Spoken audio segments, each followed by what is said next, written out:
지금부터 사회적 기업 인증 설명회 시작하도록 하겠습니다. 네, 인사드리겠습니다. 저는 지역과 소셜비즈 사회적 기업 지원센터 맡고 있는 박정국입니다. 반갑습니다.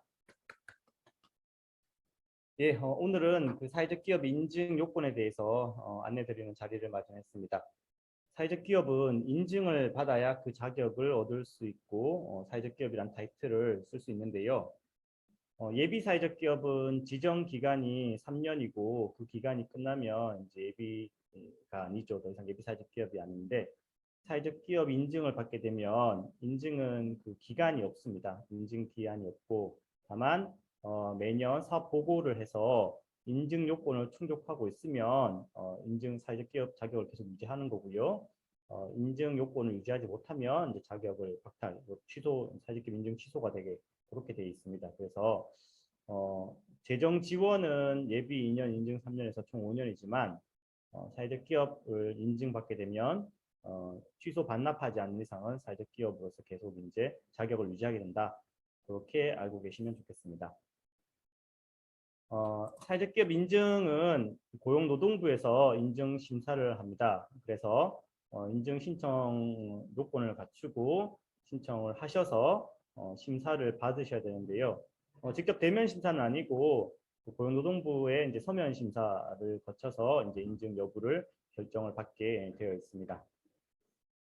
인증 절차는 이제 기본적으로 사회적 인증 신청을 해야 되는데 통합정보 시스템으로 하도록 되어 있고요. 신청 접수는 연중 상시 접수를 받고 있습니다. 다만 인증 심사는 올해 분기별로 추진 예정에 있습니다. 이게 좀 작년과 달라진 점인데요. 지금 올해 3월까지 신청 기업은 2분기에 심사 예정인데 정확하게 뭐 심사를 언제 한다라는 계획까지 나오진 않았고요. 다만 2분기 즉 6월 정도까지는 심사를 진행을 할 거다 그렇게 지금 계획이 되어 있습니다. 그리고 이후 심사는 접수 현황에 따라서 타협적으로 운영한다라고 되어 있는데요. 지금 일단 신청 접수 마감을 6월 말 또는 9월 말 이렇게 접수 마감을 해서 그 분기에 심사를 하거나 그 다음 분기 심사를 하거나 또는 5월 20일, 7월 20일, 9월까지 해서 접수를 받아서 그 다음 이제 그 분기에 심사를 하는 형태 정도로 해서 계획이 되어 있는데 아마 분기별로 하면 1년에 4번 정도 예상이 되고 그렇다면 지금 3월 접수는 이제 확정이 되어 있고요. 6월, 9월 이렇게 접수 마감을 해서 그 다음에 이제 심사를 하는 형태로 진행이 될 듯 합니다. 그래서 거기에 맞춰서 준비를 하도록 안내를 드리려고 하고 있고요. 사실 오늘 말씀드릴 내용의 가장 중요한 사안입니다. 인증 신청을 언제 해야 되느냐, 언제 인증 전환 준비를 해야 되느냐에 대한 부분입니다. 자, 절차를 조금 더 말씀을 드리면 일단은 사회적 기업 인증 준비를 하는 과정에서 저희 지원기관의 사전 상담 컨설팅을 꼭 받으셔야 되고요. 그 다음에 서류를 준비하셔서 통합정보 시스템, 인터넷 그 시스템으로 신청을 하시면 됩니다. 그렇게 신청을 하시면 이제 현장 실사를 나오는데요. 사회적기업진흥원과 한국사회적기업진흥원과 저희 지원기관에서 같이 이제 현장을 나가서 대표님 면담을 진행을 하고요.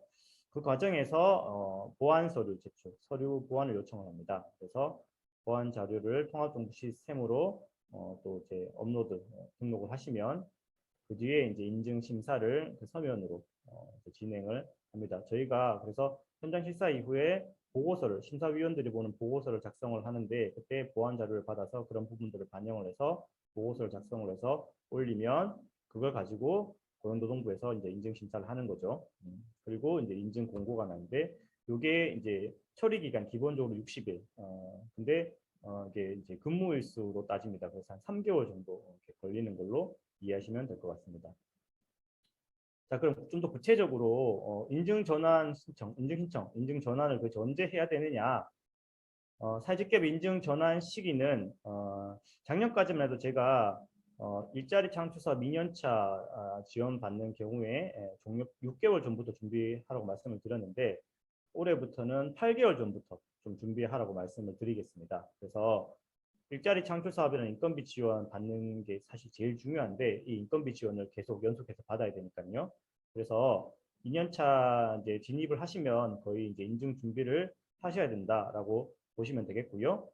그래서 2년차 들어왔으면 그 지원 약정 기간이 있죠. 약정 기간 이제 종료 8개월 전부터 준비를 하시면 되겠고요. 만약 일자리 우리 사업을 받지 않는다라고 했을 때는 근데 전문 인력은 받는다라고 하면 전문 인력 지원 2년차 지원 약정 종료 8개월 전부터 준비하시면 되겠습니다. 하지만 이때도 이제 주의해야 될 경우가 있는데 만약 예비 사회적 기업 지정 만료일이 지정 지원 약정 만료일, 종료일보다 빠른 경우가 있을 수 있습니다. 뭐 예비 사회적 기업 3년 차에 일자리 사업을 이제 2년 차 받는 경우라든지 그래서 만약에 지정 만료일이 지정이 끝나는 그 이제 기일이 이 지원 종료일보다 빠를 경우에는 그 만료일 기준으로 예비 지정 만료일 기준에서 8개월 전부터 준비를 하시면 좋겠습니다. 자, 예를 들어서 좀 말씀을 드리면 지금 당장 올해 8월에 일자리 사업 2년차 종료 예정 기업들이 많이 있는데요.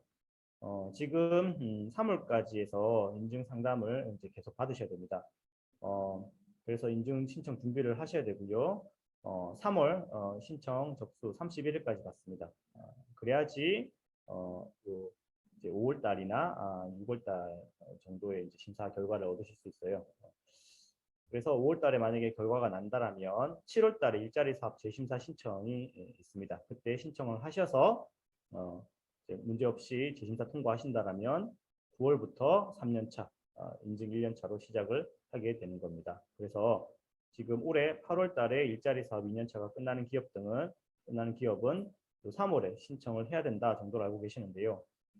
이게 지금 시간이 사실 얼마 남지 않아서 가능하지 않을 수도 있습니다. 그래서 제가 조금 검토해 봤는데 지금 8월에 종료되는 기업의 경우에 5월 또는 6월에도 신청이 가능합니다. 가능할 수 있고요. 뭐 조금 더 안정적으로 하려면 5월에 신청하는 게 조금 더 안정적이긴 합니다. 그래서 그 다음 심사를 받아서 이제 인증 결과가 이제 그럼 언제 나오느냐에 따라 달라질 수 있는데 만약에 9월 초에 나온다면 결과가 9월 초에 늦어지면 9월 초에 나옵니다. 그럴 경우에는 인건비 지원이 1개월 정도 못 받을 수 있습니다. 이게 지침상으로 보시면 지원 기간이 종료된 이후에 사회적 기업이 인증된 경우에는 인증월 1월 1일부터 지원 기간을 기산하여 새로 약정을 체결해야 된다라고 지침상 되어 있습니다. 그래서 일단 5월 달에 인증 신청을 하고 그 다음에 7월 달에 일자리 사업 재심사가 있으면 재심사 신청을 하실 수가 있어요. 재심사 신청을 하셔서 3년차 지원 신청을 하셔야 되고 그랬는데 만약 인증 결과가 9월까지 8월 말까지 나지 않아서 9월 초에 나서 이렇게 되는 경우에는 이제 인건비 지원이 9월 달 한 달을 자부담 하셔야 되는 그런 상황이 발생할 수는 있습니다. 그래서 가장 좋은 방법은 3월 달에 신청하는 건데 지금 3월 달에 신청하시려면 오늘이 2월 25일이잖아요. 2월 달 중에 뭐 정관 개정이나 임원 변경이 모두 이루어져야 되는 상황이기 때문에 저희한테 사전에 상담을 받지 못하셨거나 준비가 안 된 곳들은 5월 달 정도, 늦으면 6월 달 정도 신청을 하는 걸로 생각을 하시고 준비하셔도 가능한데 다만 1개월 동안 인건비 지원을 못 받을 가능성은 있다 정도로 좀 말씀을 드릴게요. 이거 명확하게 말씀을 못 드려서 좀 죄송합니다.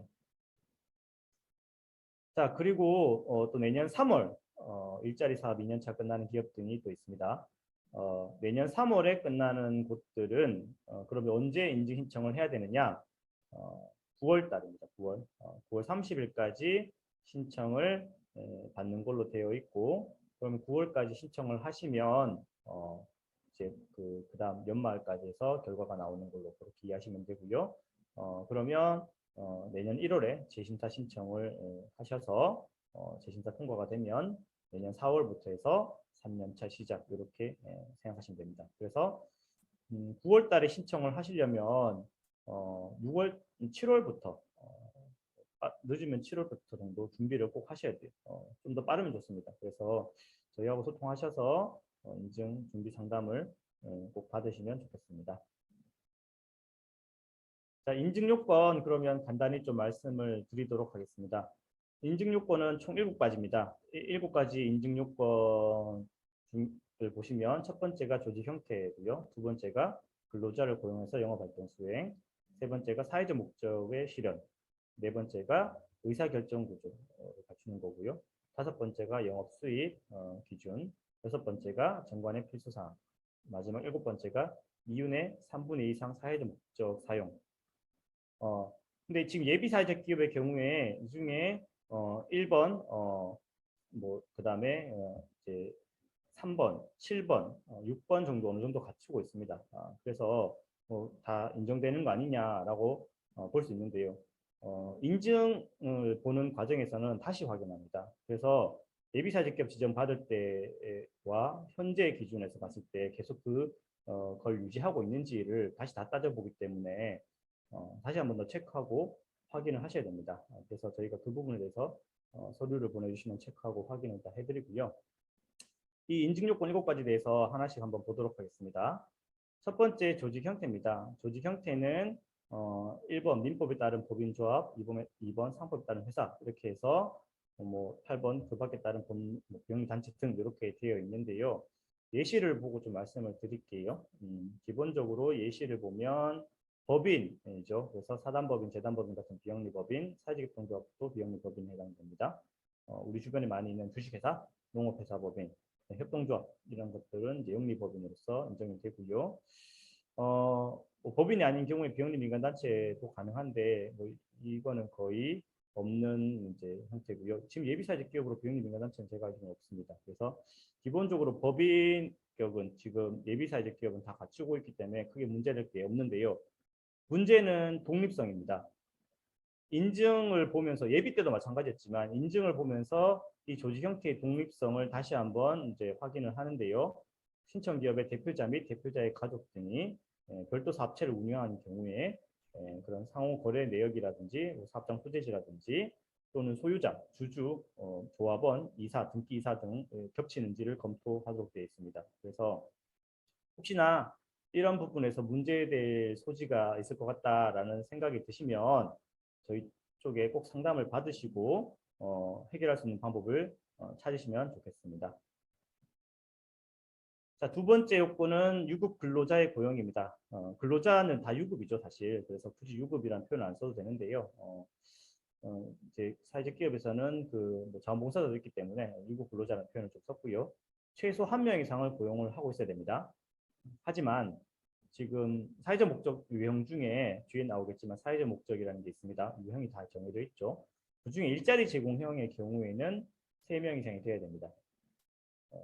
그래서 일자리 제공형이 아니면 1명 이상이면 되고 일자리 제공형이면 3명 이상 돼야 되는데 이게 기본적으로 6개월 이상 고용을 하고 있어야 됩니다. 그래서 고용보험에 가입된 근로자 기준에서 6개월 이상 고용을 하고 있는지를 보도록 되어 있고요. 근데 6개월이 안 된, 법인 설립한 6개월 안 된 경우에는 그 기업만 보는데 지금 예비사직 기업은 다 6개월이 넘었기 때문에 6개월 동안의 근로자 고용 현황을 본다 이해하시면 되겠고요. 당연히 근로기준법이나 이런 관련 법령을 준수하셔야 되고요. 근로자 10명 이상 되면 출퇴직 꼭 신고하셔야 됩니다. 이 근로자 중에 대표자의 이제 가족, 직계 가족, 그 다음에 등기된 임원, 등기된 임원의 경우에는 근로자로 인정을 하지 않습니다. 다만 근로자 대표로 선출된 등기사는 이제 인정이 될 수 있습니다. 잠시만요. 지금 화면이 지금 잠시만요.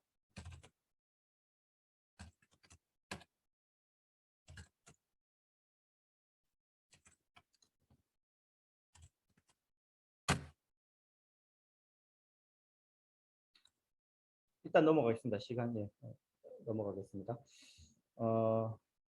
자, 세 번째 요건은 사회적 목적의 실현입니다. 사회적 목적, 예비사직 기업이니까 우리 당연히 다 사회적 목적을 실현하고 있지 않냐 이렇게 이제 말씀하실 수 있는데 실제로 또 맞습니다. 그렇게 하고 있는 게 맞는데요. 그리고 기본적으로 예비사회적 기업을 이제 지정받으시면서 사회적 목적을 정관에다가 넣고 그 다음에 그에 따라서 이제 사업계획도 수립하셨고 이렇게 하고 있기 때문에 어느 정도는 이제 충족된다라고 볼 수 있는데요. 하지만 이제 이 정관에 규정되어 있는 거에 따라서 실제로 이제 사회적 목적 유형에 맞게 그리고 그 요건을 갖추고 있는지를 따져보도록 되어 있습니다. 사회적 기업은 사회적 목적 실현 유형이 5가지인데요. 지금 예비 사회적 기업도 이 5가지 유형 중에 하나로 해서 아마 다 지정을 받으셨을 거예요. 그래서 우리가 어떤 유형에 따라서 그 요건을 충족하고 있는지를 확인해 보실 수 있을 텐데요. 이 5가지 유형의 구체적인 요건들이 있습니다. 일자리 제공형을 보면 전체 근로자 수 3명 이상, 때 대표자의 직계 가족과 등기 임원은 제외됩니다. 취약계층 근로자가 이제 30% 이상 돼야 되죠. 일자리 제공형은. 이때 취약계층 근로자는 주 15시간 이상 무기계약직, 뭐 정규직 형태로 되어 있어야 되고요. 그래서 일자리 제공형으로 신청하는 기업의 경우에는 뭐 여기 추가적으로 이제 괜찮은 일자리 기준도 있긴 한데요. 뭐 그거는 이제 추가적으로 말씀 좀 드리겠습니다. 그래서 이 근로자를 3명 이상 중에 취약계층 30% 이상 이게 충족이 돼야 되고요. 지금 일자리 제공형인데 이게 안 되는 기업 등은 이제 평균으로 이렇게 산출을 해서 신청 전 6개월 동안 그걸 확인해 보셔야 됩니다. 사회적 기업 중에는 일자리 제공형이 사실 제일 많습니다. 그리고 중요한 점은 예비 사회적 기업에서 인증을 이제 전환을 할 때 유형을 바꿀 수가 있습니다. 예비 사회적 기업 유형에서 이제 인증 받을 때는 유형을 바꿀 수 있으니까요. 만약 다른 유형이 안 되고 일자리 제공형이 된다라고 하면 일자리 제공형으로 변경하는 것 좀 많이 추천을 드립니다. 이게 요건상 이제 기준을 충족을 하면 인증받는데 가장 좀 어려움이 없는 유형 중에 하나라고 보시면 되겠습니다. 자, 두 번째 사회 서비스 제공형은 서비스를 받는 사람, 우리 기업이 제공하는 서비스 수혜자 중에 그중에 취약계층의 비율이 30% 이상이 되어야 됩니다. 이때 그 장기요양 사업을 하는 그 예비사회적 기업들이 있는데요. 이때 장기요양 서비스 수혜자는 불인정, 인정되지 않으니까요. 그래서 서비스 장기요양 기간의 서비스 제공형으로는 사실 좀 하기 어려운 부분도 있습니다. 사회 서비스 바우처 제공 기간의 경우에는 인정이 되기 때문에 그때는 사회 서비스 제공형으로 인정이 가능하고요. 근데 이 사회 서비스 제공형의 기업이 많이 없어요. 그 없는 이유는 취약계층 비율이 30% 이상 된다라는 거에 대한 확인이 사실 좀 어렵습니다. 사회 서비스 바우처 사업을 하는 곳의 경우에는 대상자가 명확하게 나오기 때문에 그중에 취약계층이 이제 해당되는지를 따져서 취약계층 비율 산출이 가능하지만 일반적인 음식점이라든지 뭐 이 서비스 업종의 경우에 일일이 이제 서비스 몇 명에게 받았는지 그중에 취약계층 몇 해당되는지 안 되는지 이런 것들을 확인하기 어려워서 일반적인 서비스 업종으로서는 사회 서비스 운영이 적절치 않을 수 있습니다. 그래서 이 부분들 만약에 사회 서비스 운영을 하고자 하시면 저희 쪽에 상담을 한번 받으셔서 준비하시면 좋겠고요. 자, 그다음 지역사회 공헌형. 지역사회 공헌형은 우리 경북에 사실 제일 많이 있습니다. 우리 경북에는 지역사회 공헌형 이 일자리 제공과 거의 비슷할 정도로 많이 좀 있고요. 중요한 점은 지역의 자원을 활용을 해서 우리 지역 주민의 일자리와 소득 창출을 하는 이제 그런 부분인데요. 뭐 제일 많은 거에 결국 우리 지역 농특산물을 활용을 해서 지역 농가 소득 창출을 지원하고 지역의 일자리를 만들어내면 지역사회 공헌형으로 볼 수 있겠습니다. 다만 그런 경우에는 우리가 구체적으로 그 해당 지역의 농산물, 농수산물을 직접 농민으로부터 농가로부터 매입을 해서 농가 소득 향상에 기여했다라는 부분들이 좀 증명이 돼야 돼요. 그리고 그래서 그 지역 자원을 활용하고 있다는 부분들이 좀 확인이 돼야 되고요. 그래서 이제 그 지역 취약계층을 고용하고 있다는 부분까지 해서 20% 이상 요 고용 기준을 적용하도록 되어 있습니다. 그래서 지역사회 공헌형 가입니다. 가형으로 해서 신청을 하는 경우에 지역 자원을 활용하는 게 맞는지 지역 농민들로부터 직접 농수산물을 수매하는 게 맞는지 등을 확인을 하셔야 되는데 그런 부분도 저희한테 좀 확인 검토 상담을 받으시면 좋을 것 같습니다. 그렇게 해서 좀 준비를 하시고요. 그다음 지역사회 공헌형 나형 다형이라고 해서 뭐 지역사회 문제 해결, 지역의 사회적 경제적이 된 지원 유형이 있는데 사실 많지 않고요. 우리 경북에도 뭐 한두 개 정도밖에 없습니다. 만약에 이 지역사회 공헌형 나형이나 다형으로 한번 해보시겠다고 하면 그 부분도 좀 상담을 따로 받으셔서 준비하시면 좋을 것 같습니다. 자, 그 다음 이제 혼합형은 일자리 제공과 서비스 제공을 둘 다 목적으로 하는 경우에 각각 20% 이상, 취약계층도 20% 이상, 취약계층 서비스 대상자도 20% 이상 이렇게 확인이 돼야 돼요. 그래서 실제로 역시 이제 좀 증빙하기가 어려운 부분 등이 있고 신청 기업 중에 혼합형 신청적이 많이 없어요. 그래서 그런 부분들 확인하시고요. 기타 창의력 신청이 있습니다. 기타 창의력 신청은 심사 기준이 따로 없습니다. 심사위원회에서 판단하도록 되어 있는데 최근에 기타 창의력 신청 심사 기조가 점점 좀 높아지고 있어요. 그래서 이제 어지간해서는 기타 창의력 신청으로 좀 인증을 받기 어려운 그런 상황들이니까요. 이 부분도 좀 참고하셔서 준비하시면 좋을 것 같은데요.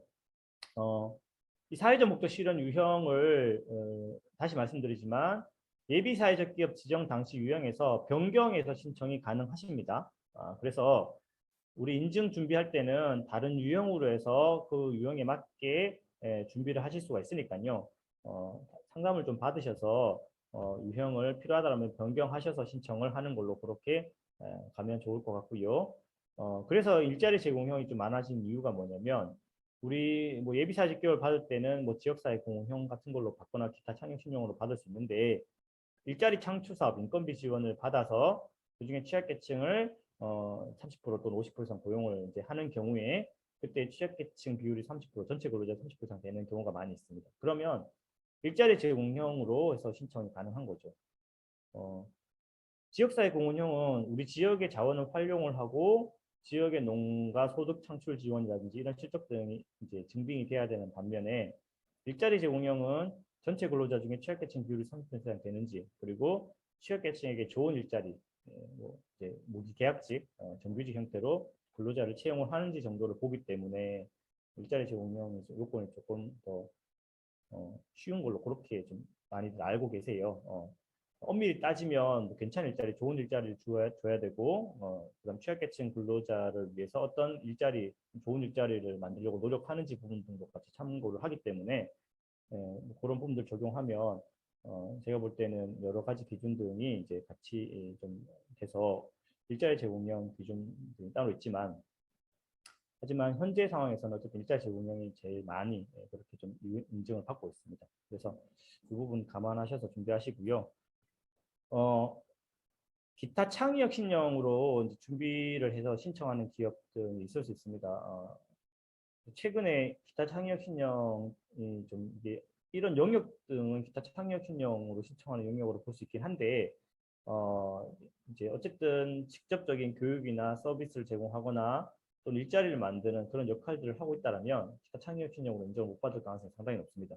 그래서 이런 영역에서 사업을 한다라고 하더라도 이제 다른 요건들이 된다라면 저는 제 개인적인 생각은 다른 유형으로 좀 하는 게 인증을 받기에 조금 유리할 수밖에 없는 그런 좀 상황이 있고요. 기타 창의력 신용으로 만약에 진짜 하고자 하신다면 우리가 어떤 문제를 사회 문제를 해결하고자 하는지 그리고 어떤 실적 등이 있는지 등을 확실히 좀 증빙할 수 있도록 그렇게 하시고 저희하고 상담 받으셔서 준비하시면 좋을 것 같습니다.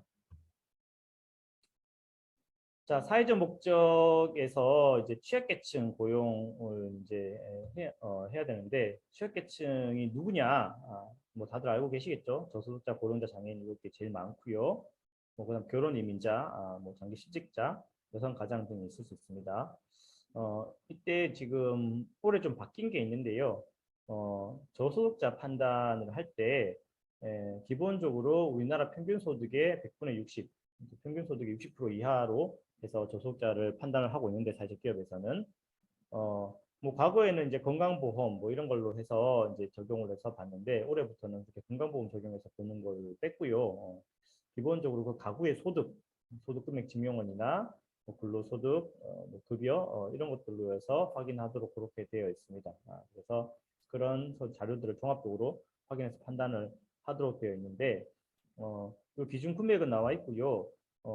다만 일자리 창출사업 참여 근로자의 경우에는 승인 공문으로 인정이 됩니다. 그래서 별도의 이제 증빙 서류 제출 필요 없이 그 승인 공문으로 내시면 될 것 같고요. 그 취약계층에 있어서 취약계층이 그 채용 당시를 기준으로 기본적으로 증빙을 하셔야 됩니다. 그래서 채용할 때 여기에 해당되는지를 따져보셔야 되고요.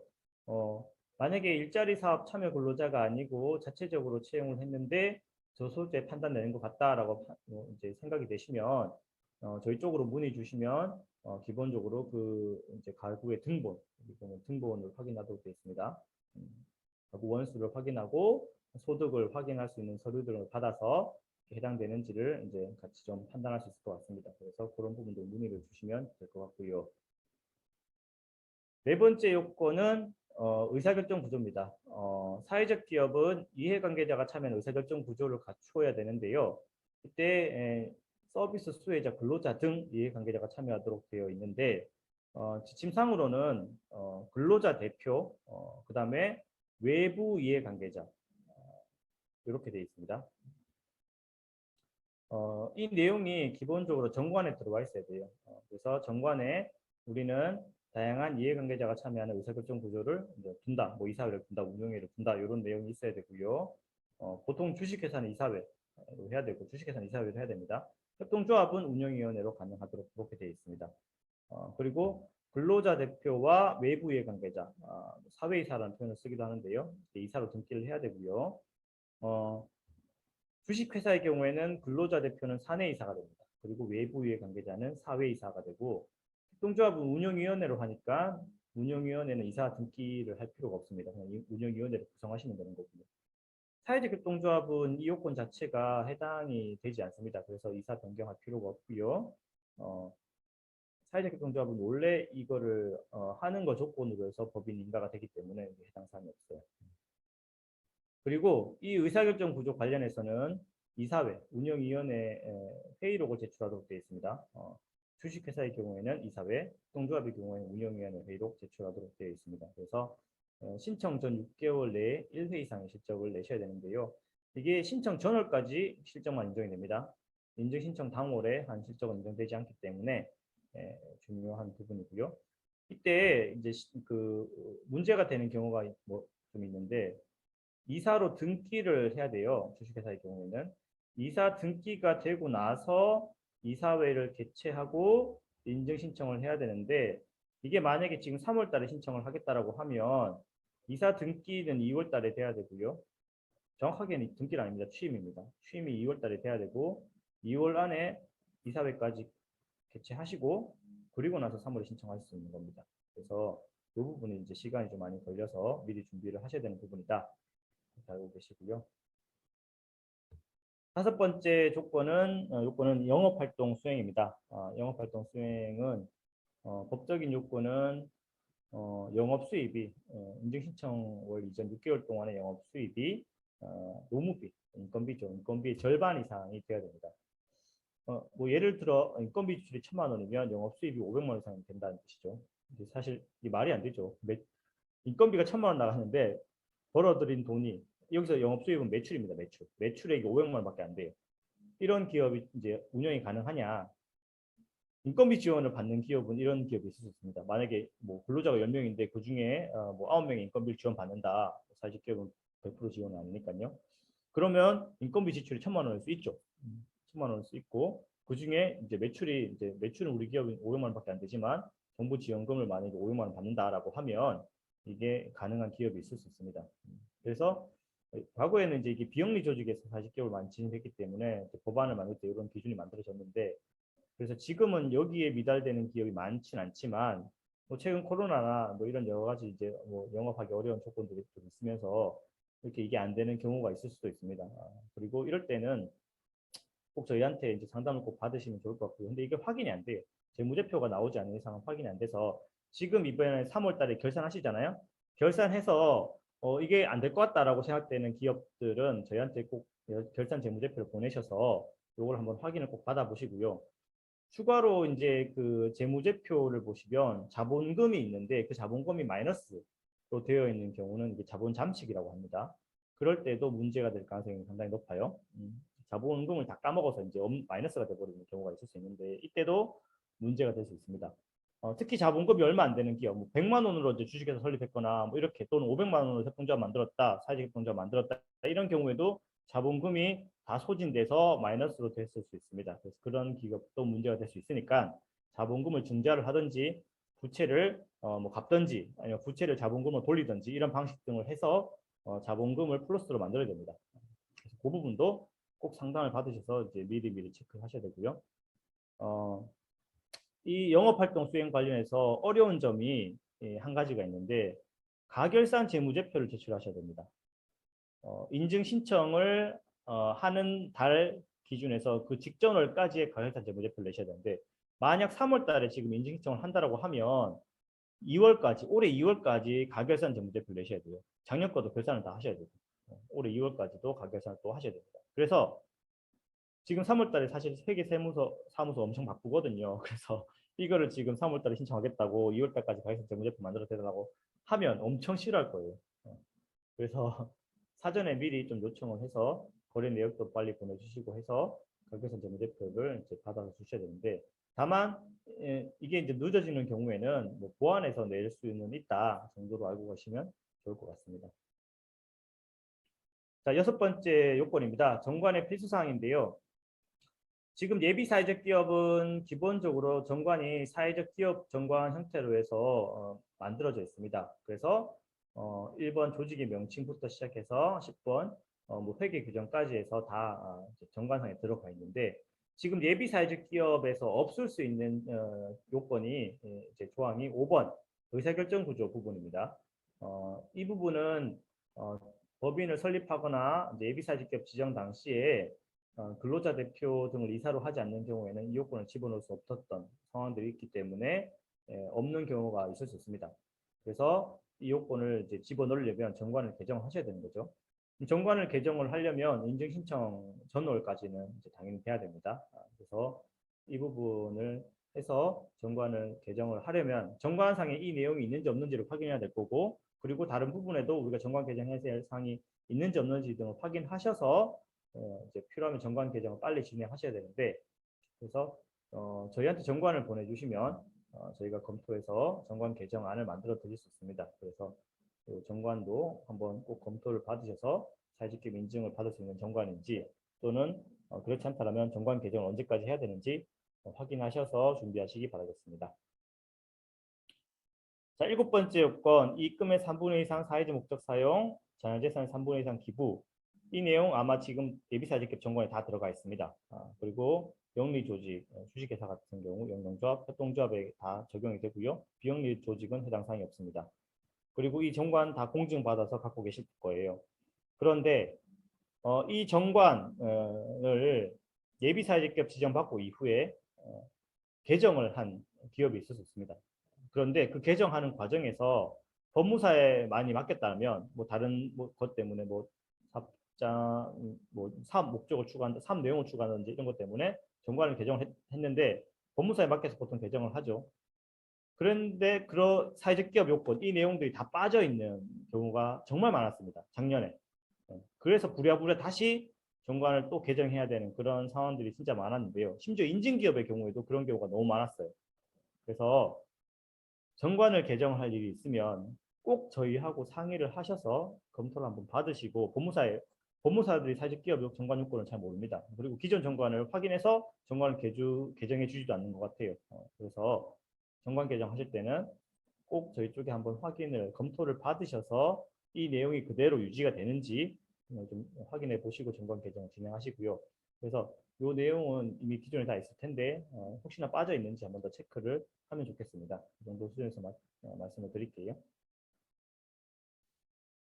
자, 8번 기타 확인 사항은 보조금 회계 처리입니다. 만약에 사회적 기업으로서 이제 지금 예비 사회적 기업으로서 뭐 일자리 창출 사업, 전문 인력 지원, 뭐 사업 개발비, 뭐 또 청년일자리도 마찬가지입니다. 그런 인건비 지원이나 이런 직접적인 지원을 받으신 게 있다라면 이 보조금을 상계 처리라는 걸 해야 됩니다. 그래서 매출 아니 그 영업 비용에서 빼는 방식으로 가야 되는데 그래야지 영업이익이 증가하거든요. 근데 그렇게 하지 않는 기업이 아직도 좀 많이 있어서 요 보조금 회계 처리 기준을 받으셔서 세무회계사무소에 전달을 꼭 해주시기 바랍니다. 그래서 요 자료는 기준 자료는 저희 홈페이지 자료실에 있으니까요. 그거 보시고 세무회계사무소 이번에 결산 3월달에 결산하기 전에 전달하셔서 이렇게 처리해달라 그렇게 하셔야 되고요. 그 다음 이제 근로계약서상의 필수적인 내용들이 있는데 근로계약서도 지금 문제가 있는 경우가 조금 있어서 한번 확인을 꼭 받으시면 좋겠고요. 그 다음에 이제 뭐 주민번호라든지 이런 개인정보, 대표님의 주민번호 말고는 개인정보는 다 삭제하고 내시면 됩니다. 뭐 연락처, 주민, 뭐 주소 이런 것들도. 그래서 뭐 취약계층 서류 중에 뭐 등본을 내는 경우에 뭐 등본상에 주소지가 있고 뭐 주민번호가 있고 이렇게 되는 경우가 있는데 그런 것들 가급적이면 뭐 매직으로 지우시고 스캔하셔서 이렇게 내시든지 이렇게 하면 좋을 것 같습니다. 그다음 최저임금 준수. 최저임금 올해 최저임금은 191만 4,440원. 주 15시간 근로자는 71만 7,915원. 뭐 이게 정확하진 않습니다. 주 15시간 기준에서는 대략 이 정도 비율적으로 따졌을 때 이렇게 나옵니다. 이때 주 15시간 근로자는 단시간 근로자라고 하는데요. 주휴 수당이 포함되기 때문에 급여가 이렇게 나옵니다. 그래서 주 15시간 근로자는 주휴 수당이 포함돼서 이렇게 이제 최저임금 이상이 돼야 되는데 근로시간만 따져서 최저임금 올해 뭐 9천 얼마 이렇게 계산해서 지급하면 최저임금을 미달할 수 있습니다. 그래서 그 부분 다시 한번 체크를 꼭 하시고요. 자, 그래서 뭐 요건은 제가 쭉 대충 말씀을 쭉 드렸습니다. 제일 중요한 건 인증 신청을 그래서 어떻게 뭐 언제 준비해야 되느냐. 언제 준비해야 되는 건 제가 앞에 쭉 말씀을 드렸죠. 일자리 창출사업 인건비 지원을 받는 경우에 그 인건비 지원 2년차 들어서면 바로 이제 준비를 좀 하시면 좋겠다. 저희한테 상담 받으시고. 그래서 저희 쪽에 일단은 무조건 연락을 주세요. 그래서 컨설팅을 요청을 하시면 좋겠고요. 2년차 기업이라면.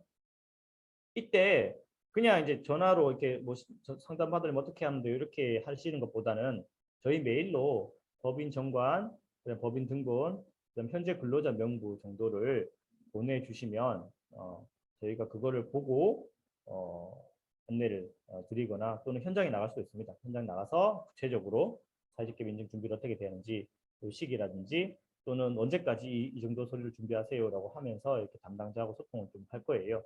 그래서 저희한테 먼저 요청을 좀 해주시고요. 그리고 이제 신청하는 시기가 되면 지금 당장 만약에 3월 달에 우리 신청하겠다라고 하는 기업 등이 있다라면 일단 신청 서식을 먼저 작성해야 됩니다. 그래서 저희 홈페이지에 오시면 자료실에 서식을 받을 수 있고요. 그리고 신청을 하시려면 통합정보 시스템이라는 걸 쓰셔야 돼요. 뭐 지금 다 쓰고 계시겠지만 그 시스템을 통해서 인증 신청을 하는 거고 그 매뉴얼 아마 다 뭐 재정 지원 하시면서 다 받으셨겠죠. 그 안에 같이 인증 신청하는 방법이 안내되어 있습니다.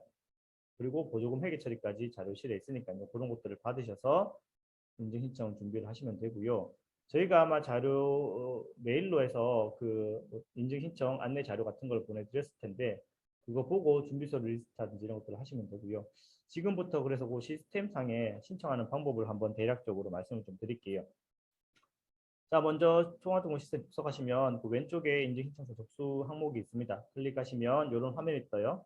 그래서 인증 신청 등록을 클릭을 하시면 밑에 이런 화면이 같이 뜹니다.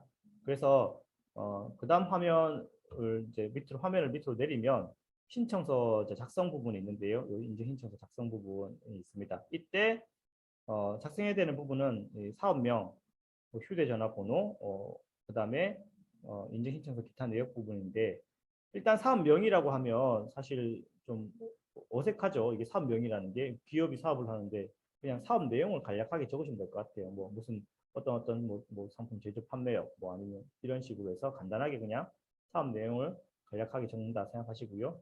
휴대번호는 담당자 연락처, 뭐 실무자 연락처를 적으시면 될 거고요.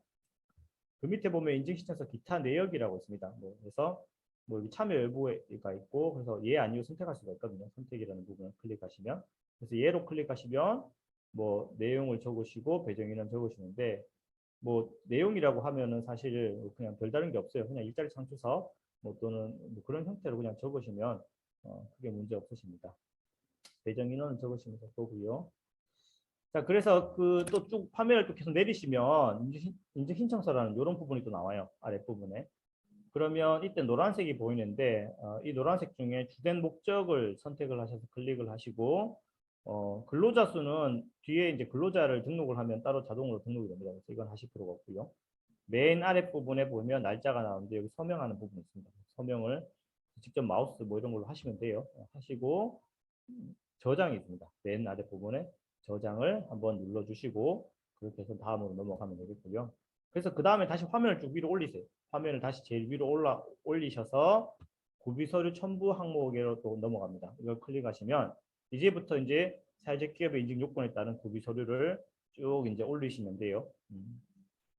그래서 보면 여기 뭐 조직 형태 요건 이렇게 관련 서류도 쭉 올리도록 되어 있는데 이 부분에 파일 선택을 누르셔서 이제 하나씩 올리시면 되는데 자, 어떤 서류를 그럼 우리가 여기 파일 선택을 해서 이제 찾아서 올리셔야 되는데 그럼 그 서류를 만들어 놓으셔야 되겠죠.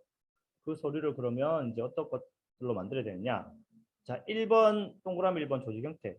그러면 이 조직 형태가 지금 여기 보면 조직 형태 요건 정비 서류 일체라고 되어 있죠.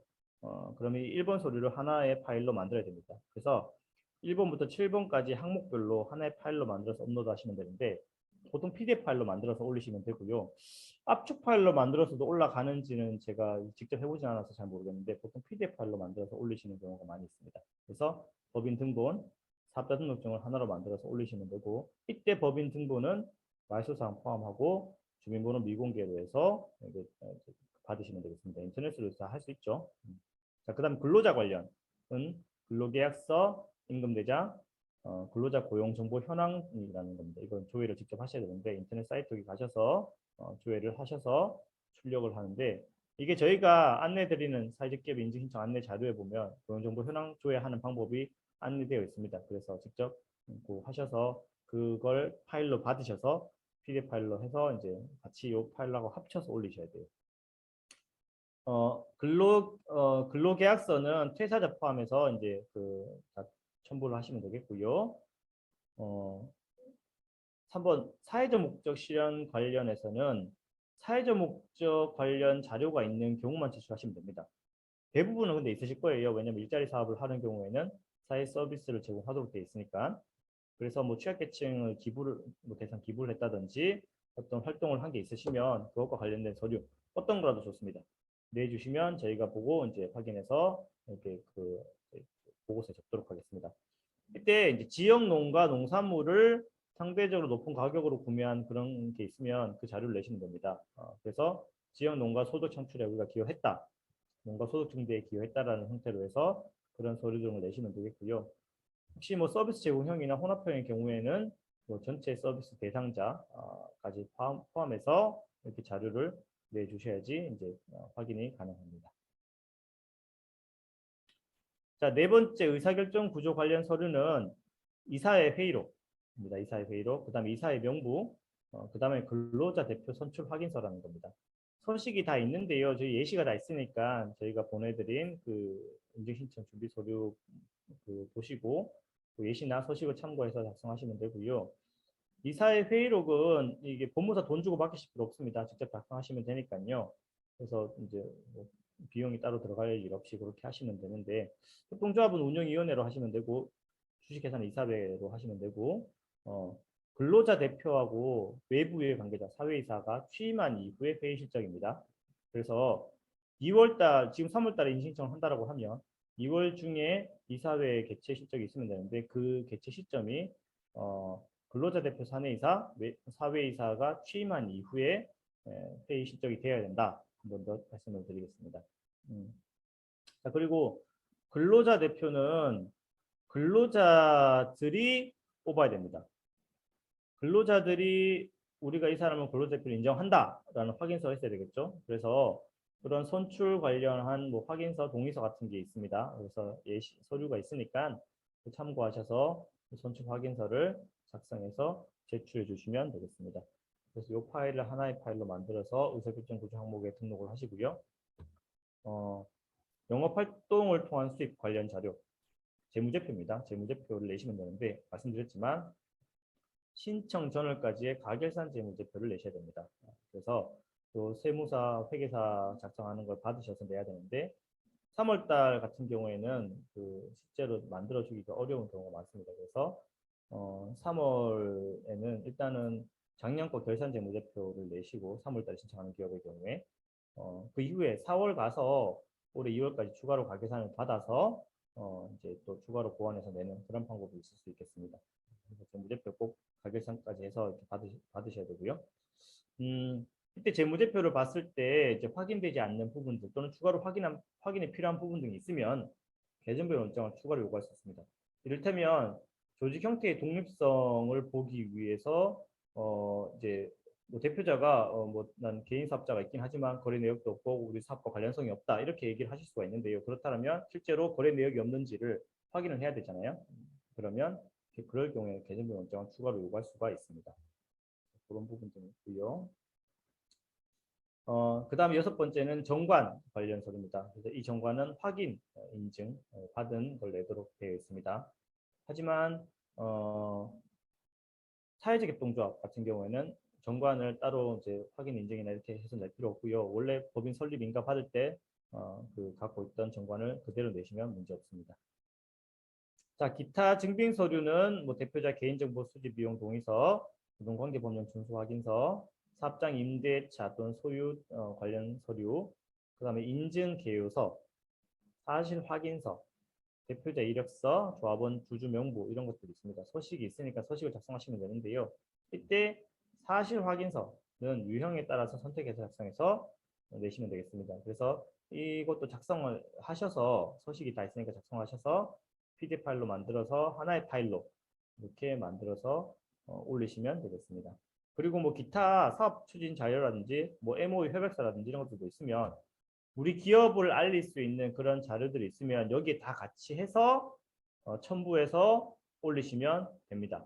그래서 우리가 무엇을 하는 기업인지 어떤 사회적 가치를 추구하는 곳인지 등에 대한 추가적인 안내 설명 자료가 있다면 여기에 올리시면 문제 없겠습니다. 자, 그리고 이제 그래서 앞에 그 각 항목별로 해서 요건별로 증빙할 수 있는 서류를 다 업로드하면 그 밑으로 오시면 이제 원클릭 구비 서류 간소화 이런 말이 있습니다. 이게 뭐냐면 재무제표라든지 그러니까 이전 연도 그 전전 연도의 재무제표라든지 부가세 신고 내역이라든지 4대 보험 납부 뭐 증명서라든지 이런 것들을 시스템에서 조회를 해서 그대로 가져올 수 있습니다.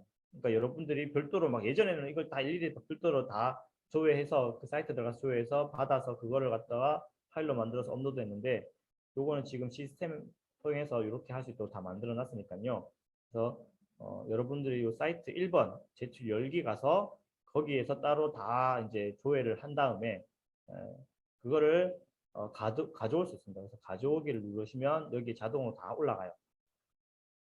그런데 우리는 지금 작년에 법인 설립해서 없다. 그런 거 안 나오더라. 라고 하면 직접 파일 선택을 누르셔서 하나하나씩 올리실 수 있습니다. 해당되는 거 있는 것만. 그래서 보통은 요 제출 서류를 조회를 직접 원클릭으로 해서 할 수 있다. 이렇게 이해하시면 되겠습니다. 자, 그렇게 여기까지 되면 또 임시 저장 한번 누르시고요. 그 다음 5번째는 이제 근로자 명부 등록인데요. 다시 화면을 제일 위로 또 올리시면 여기에 이제 3번째 근로자 명부 등록 항목이 있습니다. 이때 이제 요런 게 처음에는 안 뜨는데요. 여기 추가를 누르시면 이게 하나씩 뜹니다. 그래서 이때 근로자 이름, 주민번호, 뭐 성별, 취약계층, 유형 이렇게 해서 다 한 명씩 등록을 하시면 되고요. 취약계층이면 취약계층 첨부 파일을 등록을 할 수 있습니다. 여기서 화살표가 떠요. 취약계층에 클릭을 하시면.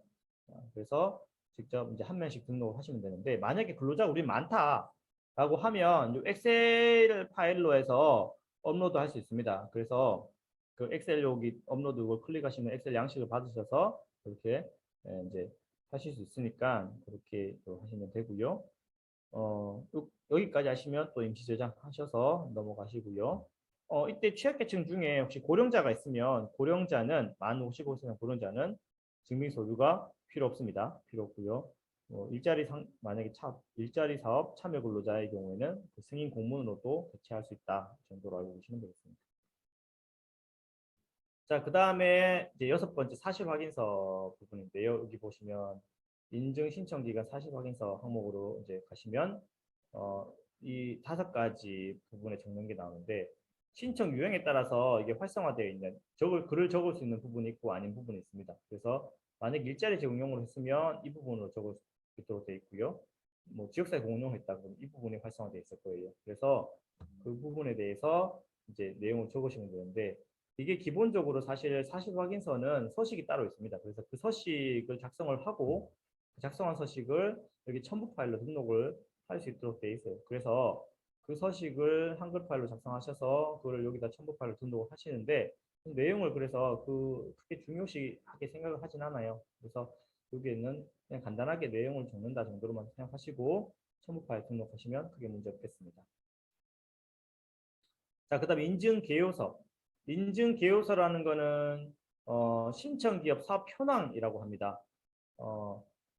이제 관로에서 신청기간 개요라고 되어 있는데요. 여기 시스템상에서 인증신청기간 개요서 이렇게 표현이 되어 있습니다. 그래서 말이 다 달라서 헷갈리시는데 서식 11번 인증신청기업 사업 현황이고요. 신청기업이 어떤 사업을 하고 있는지를 보여주는 그런 서류라고 생각하시면 돼요. 그래서 이것도 보시면 뭐 사업 내용을 적고 사업 내용 적고 이렇게 되어 있는데 그냥 간단하게 사업 내용을 간단하게 적으시면 됩니다. 그리고 여기에 따로 이제 뭐 그 내용을 굳이 안 적으셔도 간략하게만 요약해서 적으시고 뭐 똑같이 적으셔도 됩니다. 뭐 그냥 일자리 상수업, 뭐 무슨 제조 판매 사업 이렇게 간단하게 적으시고 이 서식을 작성하시면 그걸 첨부하시면 돼요. 첨부 파일로 등록하시면 되니까 그렇게 하시고요. 그리고 이걸로는 우리 기업이 무엇을 하고 있는지 정확하게 이제 뭐 알게 하기 어렵다라고 하면 아까 말씀드렸듯이 추가로 해서 기타 관련 서류에 이제 올리시면 되고요. 아니면 여기 신청 기간 현황 파일에다가 요 서식 작성하시고 거기에 추가로 해서 파일을 첨부해서 여기 첨부 서류로 업로드하시면 등록하시면 크게 문제 없으시겠습니다. 예, 이제 50분 지났네요. 사회적 기업 인증 준비할 때 팁, 뭐 저는 꿀팁이라고 적으려다가 팁이 있느냐? 팁이 없습니다. 이게 아무리 생각해봐도 제가 어제 밤 12시까지 이거 작성하면서 생각해봤는데 미리 준비하는 거 말고는 팁이 없습니다. 그리고 미리 준비할 때 핵심은 정관 개정을 해야 되면 정관 개정하고 임원 변경해야 되면 임원 변경을 하는 거. 그리고 그 과정에서 저희와 소통하시는 겁니다. 그래서 그렇게 소통하면서 미리미리 준비하면 인증은 이제 가능할 수 있는데 이게 절대적인 기준이 안 되는 경우가 간혹가다 있어요. 뭐 취약계층 고용 비율이 안 된다든지 또는 뭐 자본 잠식이라든지 또는 뭐 인건비 대비 매출 비율이 뭐 50%가 안 된다든지 이런 경우가 있을 수 있는데 그때는 시간을 더 두고 준비할 수 있는 수밖에 없습니다. 인건비 지원이 중단되더라도 기본적인 요건이 안 되는 상황들은 어쩔 수 없는 그런 상황들이 있어서 그런 부분들까지 저희하고 상의하셔서 좀 준비하시고요. 그 다음에 이제 뭐 대표님이 이제 개인 사업자나 다른 사업체가 있어서 그런 경우에 혹시나 독립성 부분에서 의심받을 수 있는 여지가 있을 수 있습니다. 그래서 그럴 경우에도 꼭 저희하고 상담을 좀 받으셔서 미리 준비를 하시면 어떻게 하면 될지 이런 것들을 준비하셔서 인증을 준비하시면 어떨까 그렇게 생각을 많이 했습니다. 그래서 이 정도로 그 사회적 기업 인증 요건과 준비서를 안내를 드리는 거고요. 제가 그 인증 관련해서는 그간에 이제 계속 그 신청하는 안내 자료를 이렇게 기업들한테 많이 보내드렸어요. 그래서 뭐 공고문도 보내드리고 그간에 신청하는 방법, 작성하는 방법 다 보내드렸는데 그것보다는 그냥 이제 가장 간단하게 준비 신청 방법 및 준비 서류 목록이라는 게 있거든요. 그래서 그거 보시고 거기에 있는 서식과 양식대로 예시대로 준비를 하셔서 그 시스템에 그냥 쭉 등록하는 방식으로 가면 제일 쉽고요. 그거 하시기 전에 저희하고 소통하셔서 이 정관이나 임원 변경 준비하셔서 이렇게 진행하시면 제일 좋을 것 같습니다. 질문 있으시면 채팅창에 올려주셔도 됩니다. 올려주셔도 되고요. 그 다음에 저희 지역과 소셜비즈 카카오톡 채널 운영하니까요. 이걸 통해서 저희 소식 받으시면 되고 주로 뭐 지원 사업이나 이런 거 안내, 공지사항 안내 드리는데요. 저희가 경산 칠곡 구미에 있습니다. 그래서 저희 직원들은 뭐 대부분 경산에 있지만 저는 칠곡에 자주 있고요. 구미도 가까워서 지금도 구미에 있습니다. 그래서 칠곡이나 구미가 가까우신 분들은 여기서 보자고 하시면 됩니다. 그래서 미리 전화 주시고 여기서 보자 저기서 보자 하시고 그리고 바빠서 안 된다 우리 좀 와라 그러면 저희 갈 수 있습니다. 할 수 있으니까요. 불러주시고요. 다만 3월 달에 신청하려는데 지금 2월 달에 뭐 다음 주에 와줘 이렇게 하시면 저희가 가도 답이 없어요. 그러니까 다시 말씀드리지만 나중에 이제 그 9월 달에 신청하려는데 뭐 5월 달에 신청하려는데 어떻게 하면 될까 해서 뭐 불러주시면 저희가 일정 조정해서 이렇게 방문 드리고 자세하게 상담, 기업마다 개별적으로 상담 자세하게 드리도록 그렇게 하겠습니다. 질문창에 질문이 아무도 없으시네요. 저희가 지금 음소거 다 이렇게 해놔서 아마 지금 이제 그런 것 같고요. 말씀하실 게 있으시면 질문창에 여기 채팅창에 올려주시면 되고요. 지금 올라왔네요 하나. 예비사직 기업 당시에 건강보험을 기준으로 저소자 채용하였는데 중간에 바뀌는 거는 별로 중요하지 않습니다. 그러니까 채용할 당시의 기준에서 취약계층으로 한번 인정을 받으면 퇴사할 때까지 계속 인정을 받습니다. 다만 이게 일자리 지원이나 이런 지원받는 근로자가 아니고 우리가 자체적으로 그냥 취약계층을 생각하고 채용을 했다라면 이게 채용할 때 서류가 있으면 그때 기준에서 저희가 판단을 해서 해당이 된다라고 보면 그대로 취약계층으로 인정이 됩니다. 그래서 채용일 기준, 채용 당시 기준에서 이제 서류를 보도록 되어 있고요. 지원 사업 근로자가 근로자 대표 사내에서 등재되어도 지원이 계속되나요? 아, 당연합니다. 예. 일자리 창출 사업 또는 뭐 전문력 지원 사업 이렇게 지원을 받는 근로자로 채용을 했는데 이 근로자가 일을 잘해서 또는 뭐 근로자 대표로 선출되어서 이사로 등기를 하게 됐다. 예, 계속 지원 받으실 수 있습니다. 근로자 지위를 유지할 수 있고 계속 받을 수 있고요. 그래서 문제 없으니까 지침상에 문제 없도록 되어 있습니다. 자, 예, 자세한 사항은 또 저희 쪽에 개별적인 상담 받으시고 전화 주시고 이렇게 하시면 좋을 것 같습니다. 저희가 하다 보니까 늘 1시간씩 걸리는데요. 이것도 영상으로 만들어서 저희 지역과 소주피 유튜브에 올리도록 하겠습니다. 제가 그 목소리만 나오니까 되게 어색하던데 일단은 이렇게 해서 또 자주 찾아뵙는 걸로 하고 저희는 또 다음에 일자리 사업 설명회 또 다음 사업계획 설명회 사업계획 이제 결정 심사 진행 중인데요. 그 3월 달에 있습니다. 그 일자리도 마찬가지고 그게 결정되면 심사 이후에 선정된 기업 대상으로 또 설명회 교육 진행하도록 그렇게 하겠습니다. 여기서 마치도록 하겠습니다. 다음에 뵙겠습니다. 고맙습니다.